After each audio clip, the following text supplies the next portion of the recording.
Sometimes the moment a person thinks they hold all the power is the exact moment everything begins to change. The camera above the old register in Maple Street Diner had been quietly recording since sunrise, its small red light blinking in a slow, steady rhythm as the morning crowd filled the room with the familiar sounds of American breakfast culture. Coffee mugs clinked against ceramic saucers, bacon sizzled on the flat grill, and the scent of fresh pancakes drifted through the air like comfort itself. It was the kind of diner people trusted. The kind where truck drivers parked outside with engines idling, where retirees read newspapers at the counter, and where waitresses called everyone Han, whether they knew your name or not. Outside, the Georgia sun was just beginning to warm the asphalt, casting long shadows across Maple Street as commuters passed by on their way to work. Inside, near the window booth, two men sat quietly finishing their breakfast. They didn't look like trouble. One of them, Marcus Reed, was in his early 40s, broad-shouldered, calm, the kind of man whose presence filled a room without him saying a word. Across from him sat Daniel Brooks, younger by about 10 years, leaner, with observant eyes that seemed to notice everything from the reflection in the window glass to the quiet tension building at the far end of the diner. Between them sat two half-empty coffee mugs and a plate with the last bite of toast untouched. They spoke softly, almost casually, as if this were just another ordinary morning. "You notice he's late today," Daniel murmured, his voice low enough that only Marcus could hear it. Marcus didn't answer right away. He simply glanced at the diner entrance, then back to the coffee in his cup. "Give it a minute," he said calmly. "Guys like him always show up eventually." At that exact moment, the bell above the diner door rang sharply. The sound cut through the morning chatter like a small warning. Conversation slowed. A few customers instinctively looked toward the entrance. Officer Derek Collins stepped inside. Tall, broad, wearing a neatly pressed patrol uniform, Collins carried himself with the confidence of someone who believed the room belonged to him the moment he walked through the door. His boots tapped against the black and white tile floor as he scanned the diner slowly, the way a man surveys territory rather than people. For a brief moment, everything seemed normal. Then his eyes stopped on the booth by the window. Marcus and Daniel. Something in Collins' expression shifted. Not recognition. Not suspicion built from evidence. Something simpler. Something older. The kind of assumption that arrives before a single word is spoken. Daniel saw it first. He leaned slightly toward Marcus without turning his head. "That didn't take long," he whispered. Marcus set his coffee mug down gently. His voice stayed calm. "Let him talk." Collins walked across the diner floor with deliberate steps, the quiet authority of his badge clearing space around him as he approached their table. A couple at the counter lowered their voices. A truck driver near the door paused halfway through his hash browns.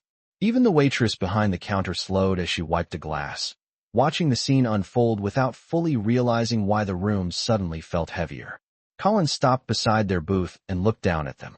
"You two planning to order anything else?" he said, his voice firm. "Or are you just going to sit here all morning?" Daniel raised an eyebrow slightly, but said nothing. Marcus looked up calmly. "We're finishing our breakfast, officer." Collins let out a short laugh that carried more attitude than humor. "Breakfast is over," he said. "Time to move along." Around them, the diner had grown almost silent. A fork clinked somewhere against a plate. The waitress hesitated behind the counter, unsure whether to step in or stay out of it. Marcus leaned back slightly in the booth, studying Collins carefully, as if weighing something invisible. Daniel quietly glanced toward the small security camera mounted near the ceiling. The red light blinked once. Then again, Daniel leaned toward Marcus just enough to whisper, "You want to end it now?" Marcus shook his head slightly, his eyes still on the officer standing over them. "Not yet," he said quietly. Collins crossed his arms, clearly expecting them to stand. Neither man moved. The silence stretched across the diner like a tightening wire. Collins took a step closer to the table. "You didn't hear me," he said, his tone sharpening. Marcus finally looked up again, meeting the officer's eyes with a calm that felt almost out of place in the growing tension of the room. And when he spoke, his voice was steady, almost patient. "Oh, he said quietly, we heard you." The words hung in the air for a moment, calm but unmistakably firm, and the stillness inside Maple Street Diner tightened like a rope being slowly pulled from both ends. Officer Derek Collins stared down at Marcus Reed, clearly expecting a different reaction, the kind he was used to seeing when he spoke in that tone. Compliance. Apology. People gathering their things quickly just to avoid trouble. But neither Marcus nor Daniel Brooks moved an inch. Marcus simply sat there, hands resting calmly on the edge of the table, while Daniel leaned slightly back against the booth cushion as if the situation unfolding in front of them was nothing more than a delay in an ordinary breakfast. Collins shifted his weight, the leather of his duty belt creaking slightly as he rested one hand on it. Around them the diner had grown quieter, though no one openly admitted they were watching. A man at the counter pretended to study the sports page of his newspaper, but had not turned a page in over a minute. A young couple in the corner booth paused mid-conversation. Even the grill cook behind the counter slowed the movement of his spatula, glancing up just long enough to sense that something uncomfortable had begun to settle into the room. Collins let out a slow breath through his nose. "I am going to say this one more time," he said, his voice slightly louder now, as if volume alone might push the moment forward. "Finish up and leave." Daniel looked at the half-eaten toast on the plate between them, then back up at the officer. His expression remained neutral. "We already paid for the meal," he said calmly. Collins' jaw tightened. "This is not about the meal." Marcus finally folded his hands together on the table and tilted his head slightly. "Then what exactly is it about, officer?" The question was simple, but something about the way Marcus asked it made Collins hesitate for half a second longer than he intended. It was the kind of pause that rarely happened when he was used to controlling a conversation. Collins quickly recovered, straightening his shoulders. "You two have been sitting here a long time." Daniel glanced toward the window where the morning sunlight reflected softly across the glass. "About 20 minutes," he said. "That is not very long for breakfast." Collins' eyes narrowed slightly. He looked around the diner as if searching for silent support from the room, but most customers quickly lowered their eyes the moment his gaze moved in their direction. The waitress, Sarah Miller, stood near the coffee station gripping a pot of fresh coffee, her eyes moving between the officer and the two men by the window. She had worked at Maple Street Diner for almost 8 years and had seen plenty of tense conversations before, but something about this one felt different. It felt staged somehow, though she could not explain why. Collins leaned slightly closer to the table. "I am not here to debate breakfast timing," he said. "I am telling you both it is time to move along." Daniel slowly reached for his coffee mug and took a small sip, unhurried. The action alone seemed to irritate Collins more than any argument could have. "You think this is funny?" Collins asked sharply. Daniel lowered the mug back onto the table. "No," he replied calmly. "But I do think it is interesting." Marcus glanced toward the ceiling for just a moment, his eyes briefly catching the small security camera mounted near the corner above the register. The red light blinked again. Slow. Steady. Recording everything. Collins followed Marcus' gaze instinctively, but did not seem to register the significance. He returned his attention to the booth. "You know what?" he said, now clearly losing patience. "Maybe you just need a reminder that I am not asking." Daniel shifted slightly forward, resting his forearms on the table. His voice remained quiet, but every word carried clearly in the still air of the diner. "Officer Collins," he said slowly. The officer blinked once. The use of his name landed differently than he expected. "How do you know my name?" Collins asked immediately. Daniel did not answer. Instead, he looked briefly at Marcus. Marcus gave the smallest nod, then turned back to the officer standing beside their booth. For the first time since the conversation began, Marcus' expression changed slightly, not to anger, not to fear, but to something far more controlled. A patient calm that suggested the moment unfolding had been anticipated long before Collins ever walked through the door that morning. Marcus leaned forward just enough that the officer had to listen closely to hear him. "Officer," Marcus said quietly, "before this goes any further, you might want to think very carefully about what happens next." Officer Derek Collins did not like the tone of that sentence, and it showed immediately in the way his shoulders stiffened. For a brief second, the entire diner seemed to lean into the silence that followed. The low hum of the coffee machine behind the counter suddenly felt louder than before, and somewhere near the door a spoon gently tapped against a ceramic mug. Collins stared at Marcus Reed as if trying to decide whether the calm man sitting in the booth was serious or simply trying to test him. "You think you are in a position to give me advice?" Collins said slowly, his voice edged with irritation. Marcus did not answer right away. Instead, he glanced once toward Daniel Brooks, who gave the smallest nod in return.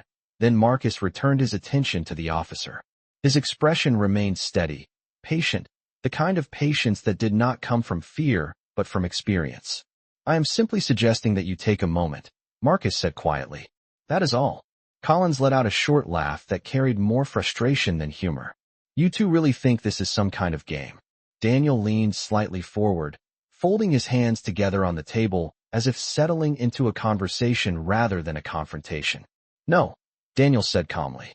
"We do not think it is a game." Collins shifted his stance again, glancing briefly around the diner as though the presence of witnesses made the moment more complicated than he had expected. The customers were no longer pretending not to watch. The man at the counter had lowered his newspaper completely now, his eyes moving carefully between the officer and the booth by the window. Sarah Miller, the waitress, slowly set the coffee pot down beside the register without taking her eyes off the unfolding exchange. Something about the way Marcus and Daniel carried themselves felt unusual. They were not defensive. They were not angry. They were simply waiting. Collins noticed it too, though he did not fully understand why it bothered him. Most people responded quickly when confronted by authority. They rushed to explain themselves, or they hurried to leave. But these two men had done neither. They had simply stayed where they were, calm in a way that made the entire situation feel strangely reversed. Collins leaned closer to the table again. "You know what I think," he said, his voice tightening.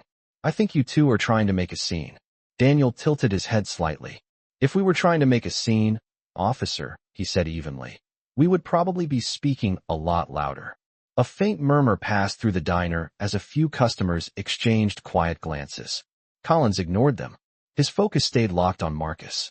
"You said my name earlier," Collins said. "Officer Collins." His eyes narrowed slightly. "You still have not explained how you knew that." Daniel looked at Marcus again, as if silently asking whether it was time. Marcus considered the moment for a second longer, then slowly reached for the folded receipt sitting beside his plate. He slid it slightly across the table, straightening it carefully as though aligning a piece of paper during a routine meeting. Collins watched the small movement with growing impatience. "You think stalling is going to help you?" Collins asked. Marcus finally looked up again. "No," he said calmly. "We are not stalling." Daniel leaned back against the booth and glanced toward the ceiling again, his eyes briefly catching the blinking red light of the diner's security camera. The light continued its quiet rhythm, recording every second. Daniel then looked back at the officer standing beside their table. "You asked how we knew your name," Daniel said slowly. Collins folded his arms. "Yes." Daniel's voice remained calm, almost conversational. "Because we have been watching you for a while." Collins blinked once. The sentence did not immediately make sense in the way he expected. "Watching me," he repeated. Marcus rested his hands on the table again, his voice steady as he spoke. 3 months, Marcus said quietly. The room felt even quieter now. Even the cook behind the counter had stopped moving his spatula. Collins looked between the two men, trying to read their expressions, but neither one seemed interested in intimidation or argument. They simply looked back at him with the calm focus of people who had already seen the outcome of a situation long before it reached this point. Collins frowned slightly. 3 months of what? He asked. Daniel answered this time, his voice soft but unmistakably clear. 3 months of listening, he said. 3 months of watching how you speak to people when you think nobody important is paying attention. Marcus reached slowly toward the inside pocket of his jacket, his movements deliberate and unhurried. And for the first time since Collins had walked into the diner that morning, the balance of control in the room began to shift in a way that no one inside Maple Street Diner had expected. Officer Derek Collins watched Marcus Reed's hand move toward the inside of his jacket, and something in the officer's posture shifted almost instantly. It was not fear yet, but it was no longer the casual confidence he had carried when he first walked into Maple Street Diner. Around them the room had grown so quiet that the soft hum of the ceiling fan above the counter could be heard turning slowly through the warm Georgia air. The blinking red light of the security camera continued its steady rhythm above the register, recording every movement, every word, every reaction unfolding in the diner that morning. Marcus did not rush the moment.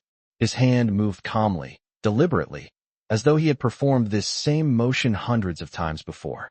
Daniel Brooks watched quietly from across the booth, his expression composed, his eyes briefly scanning the room before returning to the officer standing beside their table.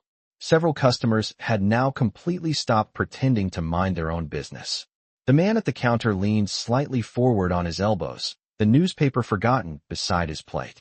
Sarah Miller stood frozen beside the coffee station, her fingers resting lightly against the handle of the pot she had set down minutes earlier.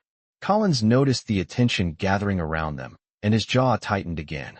"You better be careful what you are reaching for," he said, his voice firm but no longer quite as certain as before. Marcus paused for a brief moment, his eyes meeting Collins calmly. "Officer," Marcus said quietly, "if I intended to cause trouble, this conversation would have ended a long time ago."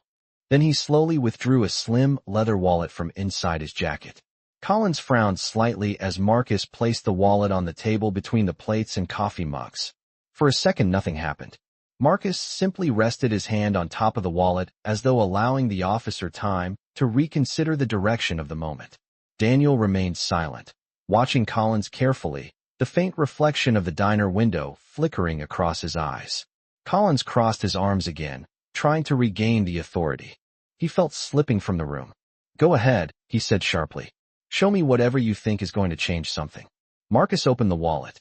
The movement was slow, deliberate, and unmistakably controlled. Inside, a polished badge caught the morning light streaming through the diner window. The silver surface reflected across the table for a brief second before Marcus turned the wallet slightly so the words could be clearly read. Atlanta Police Department. Major Crimes Division. Detective Marcus Reed. The air inside the diner shifted instantly. It was subtle at first, like the quiet intake of breath spreading through the room. Collins stared at the badge for a moment, his expression frozen between disbelief and confusion.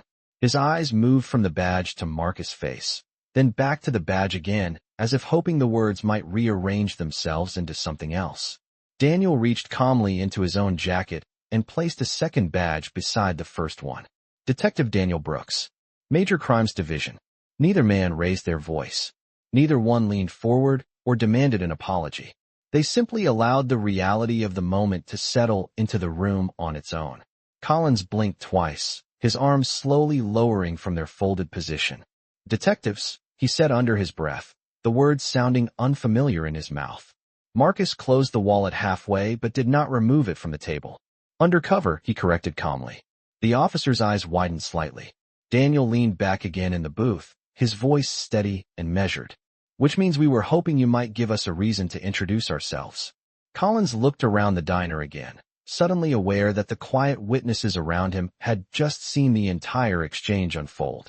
The blinking camera above the register continued recording. Marcus gently slid the badge wallet back toward himself, but kept it visible on the table. 3 months, Marcus said again, his voice calm but firm. 3 months of documenting complaints, conversations, and patterns. Daniel added quietly, 3 months of watching what happens when people think the badge means they get to decide who belongs in a place like this. Collins opened his mouth as if preparing to respond, but the words did not come immediately. For the first time that morning, the officer who had walked into Maple Street Diner expecting control now found himself standing in a room where every eye was watching him. For a completely different reason. Officer Derek Collins remained standing beside the booth, but the confidence he had carried into Maple Street Diner that morning was no longer present in the same way. His eyes moved once more between the 2 badges resting on the table, the polished metal reflecting the sunlight coming through the front window. Around him the diner had grown even quieter than before, the kind of silence that happens when people realize they are witnessing a moment that will be remembered long after the coffee cups are cleared away. Marcus Reed slowly closed his badge wallet and rested it beside his plate, though he made no move to stand. His posture remained relaxed, almost casual, but there was something unmistakably firm in the calm way he watched the officer now. Daniel Brooks sat back in the booth with his arms resting lightly along the back of the seat, observing the room with the same quiet attention he had maintained since the beginning. The small red light on the security camera above the register blinked again and again, recording everything without interruption. Collins cleared his throat, attempting to regain some control of the conversation. "If this is supposed to be some kind of test," he said slowly, "you could have just identified yourselves from the beginning." Daniel's eyes lifted slightly toward the officer. We could have, he replied calmly. But that would not have shown us what happens when you believe you are speaking to someone with no authority.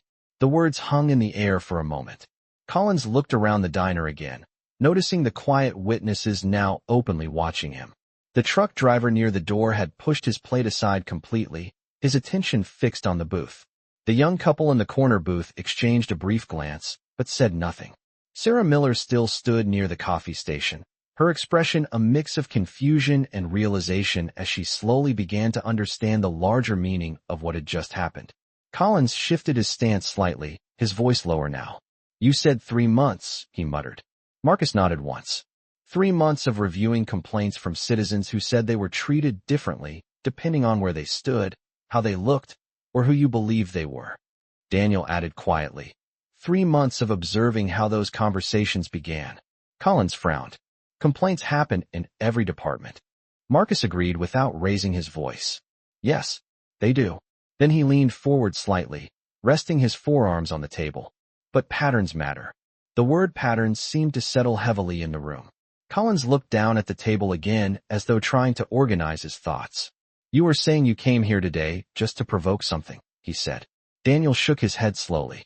No, we came here to eat breakfast. He paused for a moment before continuing. What happened after that was your decision. The officer did not respond immediately.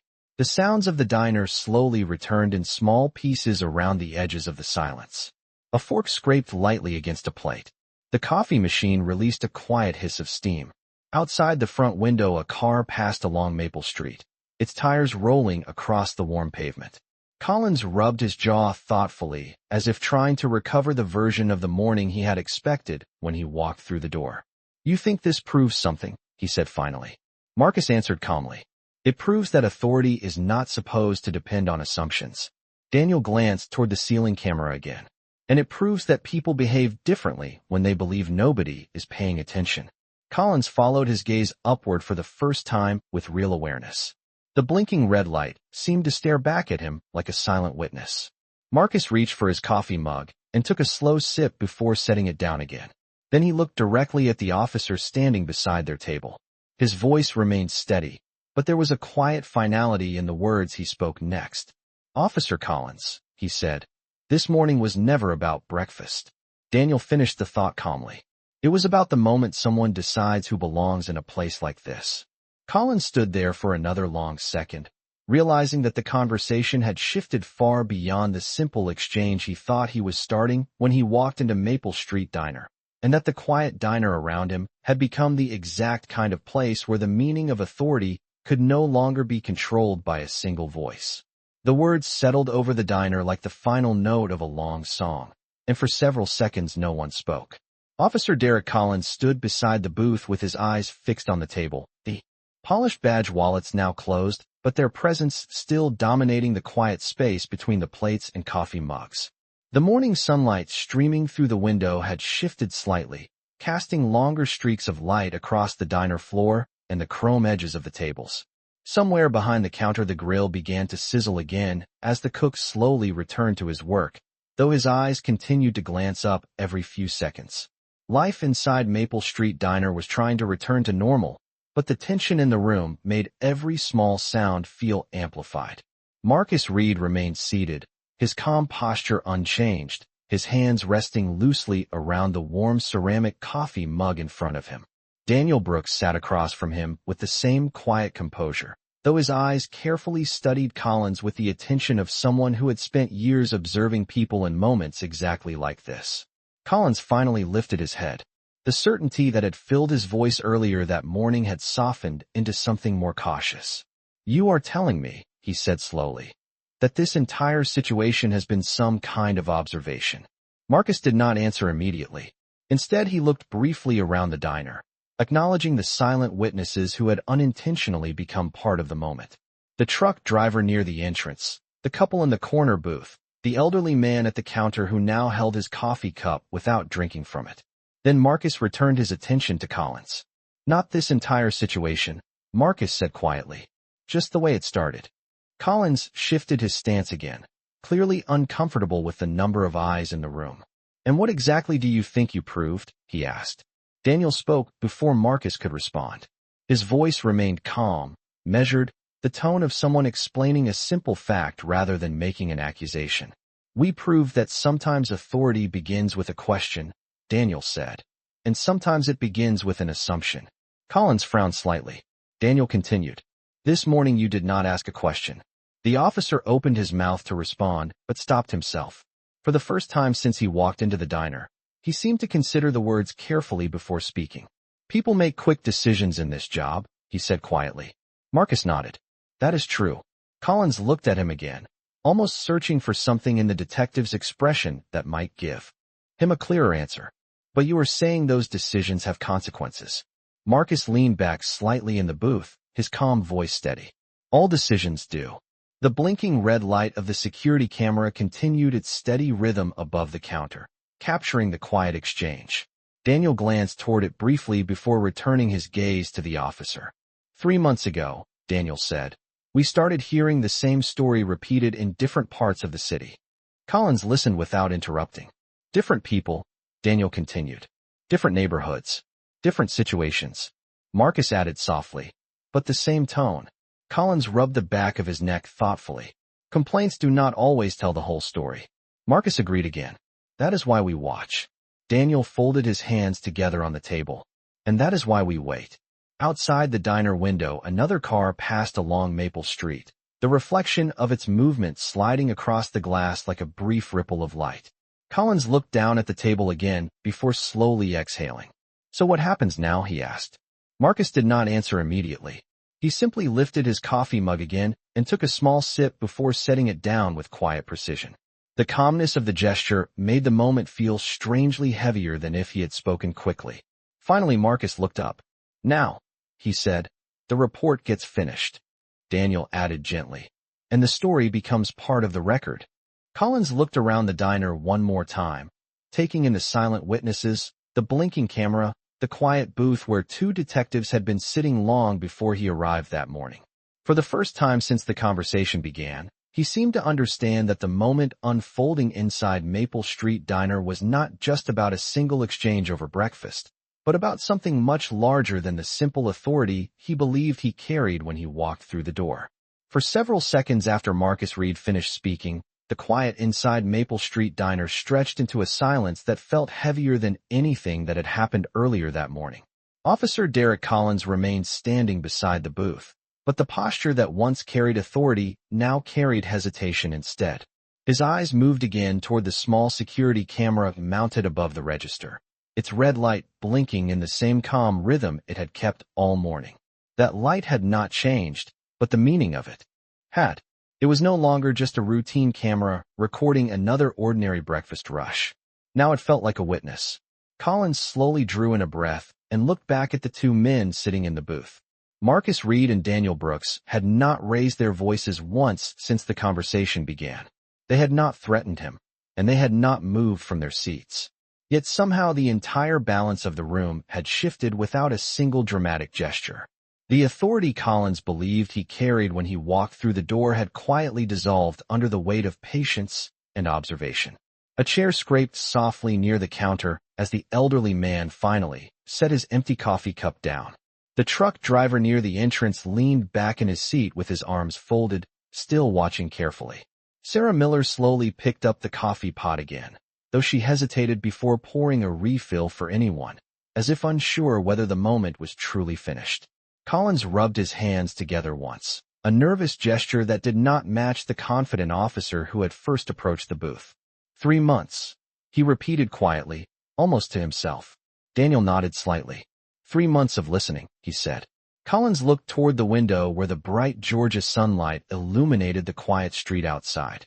Cars passed by as if the world beyond the diner remained completely unaware of the quiet turning point happening inside.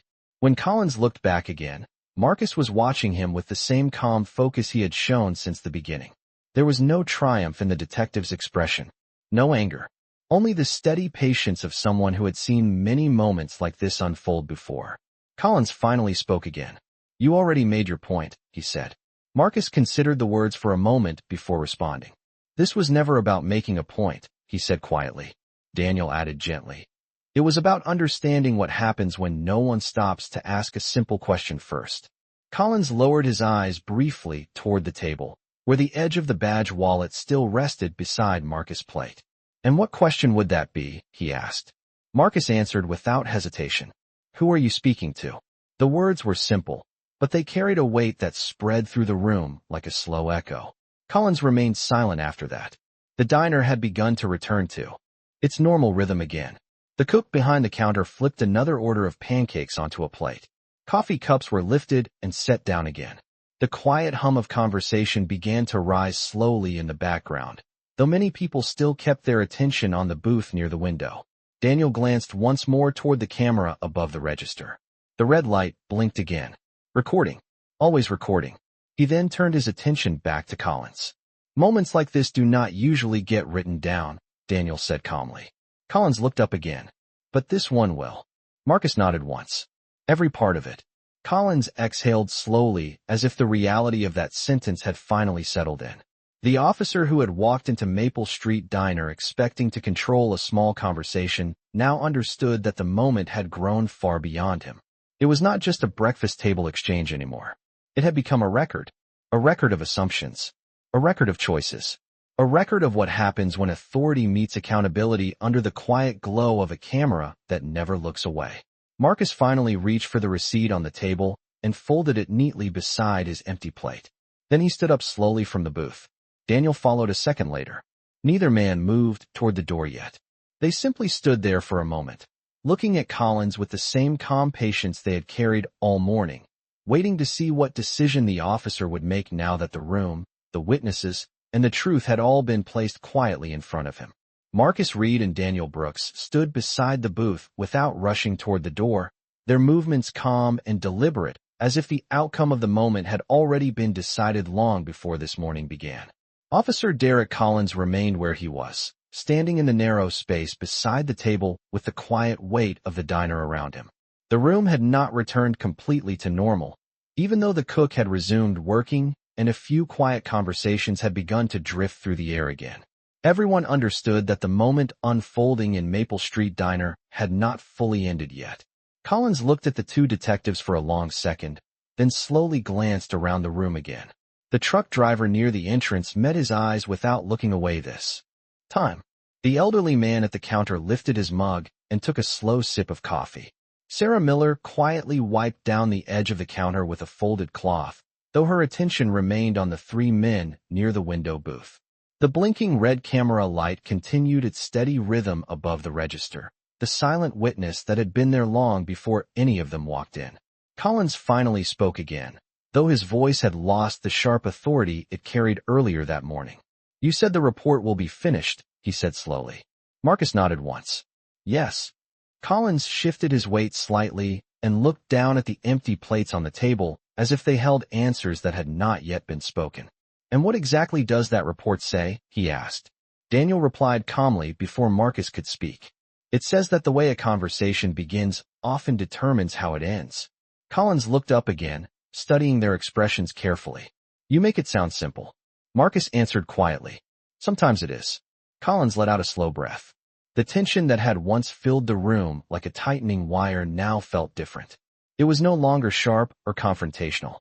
Instead, it carried the quiet understanding of a moment that had already crossed the point where it could be undone. Collins glanced once more toward the security camera. The red light blinked again. Recording. Always recording. When he looked back at the detectives, his voice was steadier. "You both knew exactly what would happen when you stayed in that booth," he said. Daniel tilted his head slightly. "We knew what might happen," he said. "There is always a difference." Collins gave a faint nod as if acknowledging the point, though the movement was small. Marcus reached for his wallet and slid it calmly back into the inside pocket of his jacket. "Officer Collins," he said quietly, "the purpose of observation is not to embarrass anyone." Collins watched him carefully. Marcus continued, "It is to understand patterns before those patterns grow into something larger." The officer looked down again for a moment before lifting his eyes once more. "You think this is part of a pattern," he said. Daniel answered without hesitation. "We think moments like this show us where patterns begin." The diner had grown calm again, though the people inside still listened closely. Outside the front window, A delivery truck rolled slowly past Maple Street, sunlight flashing briefly across the glass. Collins stood there for another long second, the morning now very different from the one he had expected when he first stepped through the door. Then he straightened slightly, his voice quieter but clearer. "If the report is already written," he said, "then there is not much left for me to say." Marcus considered the statement for a moment before replying. "There is always something left to say." Collins looked at him again. Marcus' voice remained steady. "The question is whether it comes before or after someone learns from the moment." Daniel glanced once more at the camera above the counter, then back at Collins. "Because moments like this," he said gently, "do not stay inside a diner forever." Collins followed his gaze again toward the blinking red light, and this time the meaning behind that simple recording device seemed impossible to ignore. The quiet breakfast conversation that had begun with a single assumption had now become a documented record of choices, witnesses, and words that would continue long after the last coffee cup in Maple Street Diner had been cleared from the table. Officer Derek Collins stood quietly for a long moment after Daniel Brooks finished speaking, the meaning of the detective's words settling into the room like the slow fade of a song that no one expected to hear that morning. Maple Street Diner had mostly returned to its regular rhythm now. The grill sizzled again behind the counter, coffee cups were lifted and set down, and quiet conversations resumed between customers who had slowly begun to relax back into their breakfast routines. Yet the air inside the diner still carried the memory of what had just unfolded. Moments like that did not disappear quickly. They lingered in the room, in the minds of the witnesses, and in the quiet blinking light of the camera above the register that had recorded every word. The same steady patience he had carried since the moment Collins first approached the booth. Daniel Brooks stood beside him, hands resting loosely at his sides, his eyes moving briefly across the diner one last time. The truck driver near the entrance had finished his coffee, but had not yet left. The elderly man at the counter slowly folded his newspaper, though he still glanced occasionally toward the window booth. Sarah Miller placed fresh cups beside two new customers who had just walked in, but even she paused briefly to see how the moment would end. Collins finally lifted his head again and looked directly at the two detectives. His voice was quieter now, but clearer than it had been before. "You said this moment becomes part of the record," he said slowly. Marcus nodded once. "Yes." Collins exhaled through his nose and glanced toward the window where the bright Georgia sunlight continued to spill across the diner floor. For a second, he looked as if he might say something more defensive, something that would return the conversation to the tone it carried earlier. But he did not. Instead, he gave a small nod of acknowledgement. It was not dramatic, and it was not loud, but it was honest. Marcus noticed the gesture and gave a slight nod in return. "That is usually how learning begins," he said calmly. Daniel added quietly, "Most people do not realize that the smallest moments are the ones that travel the farthest." Collins looked between them once more, then glanced around the diner where the quiet witnesses had already begun carrying the story in their minds. He seemed to understand that nothing spoken in that room would remain contained there. Not in a city where cameras recorded quietly and people remembered longer than anyone expected. The officer straightened his uniform slightly and stepped back from the booth, giving the two detectives space to leave. Marcus and Daniel exchanged a brief glance before Marcus reached for the bill folded neatly beside the plate. He placed a few dollars on the table along with the receipt, a simple gesture that felt strangely symbolic after everything that had happened. Then Marcus looked once more at Collins. His voice remained calm, but the final words carried a quiet weight that settled across the diner like a closing thought. A badge was never meant to decide who belongs somewhere. Marcus said. Daniel stepped beside him and added softly, "It was meant to remind everyone that fairness belongs everywhere." Collins did not argue. He simply stood there as the two detectives turned and walked toward the door. The bell above the entrance rang softly when Marcus pushed it open, letting in a fresh wave of warm morning air from Maple Street outside.